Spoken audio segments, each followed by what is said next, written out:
Now I'm going to show you how to do the slip knot cast on.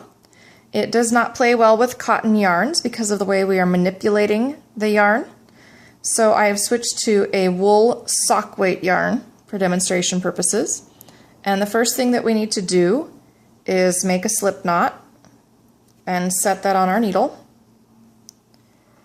You do not need to have a long tail on this one because we're actually going to be using the working yarn to make all of our cast on stitches.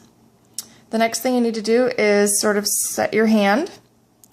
And what you really want to have happen is you want the yarn to go from your needle over the top of your thumb and back around so that you've made this loop on your thumb.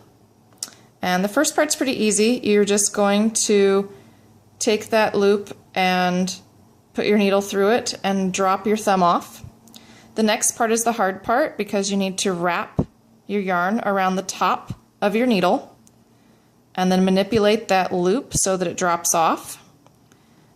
And the other thing you need to be concerned about is how closely your stitches are to each other, because if you don't set them close to each other right now, it's very difficult to fix that later.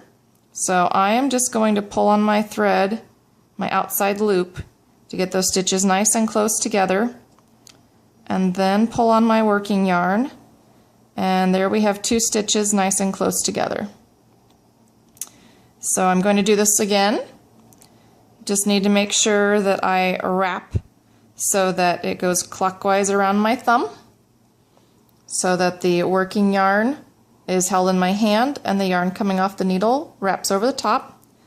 And I'm going to put my needle through that loop, and then what I found is that if I move my loop so that it's close to this other stitch and pull a little bit and hold, then when I make my wrap over the top of the needle and drop my loop off, what should happen, if I'm lucky, is that it will set fairly close to the first stitch. So let me show you that again. This is a very tricky cast on, and I would definitely recommend practicing this before you're ready to cast on for your project.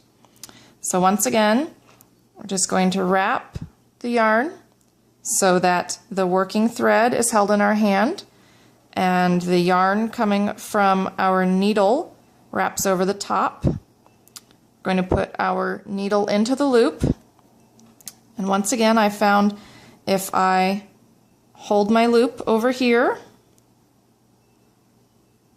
and manipulate a little bit with my finger, there we go, then when I make my loop over the top of my needle with the working yarn and drop that thumb loop off and down, that as I pull,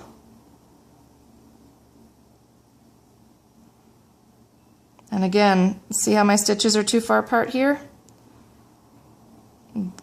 I need to move this yarn here closer. So I'm going to pull on that a little bit and pull again and keep manipulating until I have them set fairly tight. There we go. And you'll see as you cast on that they will continue to loosen up, so you want to make sure that you get them tight to start with. One more time. We wrap the yarn clockwise around our thumb, insert the needle tip under, and I am going to scoot that little cross on those loops as tight to the previous stitch as possible. Part of how I'm going to get it nice and tight. I'm going to wrap my working yarn over my needle, pull that loop over the top and drop it down.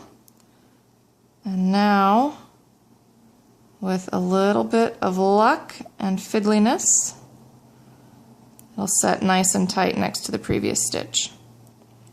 And you can see my stitches are not as even as they should be, which is why I recommend that you practice this before starting your project.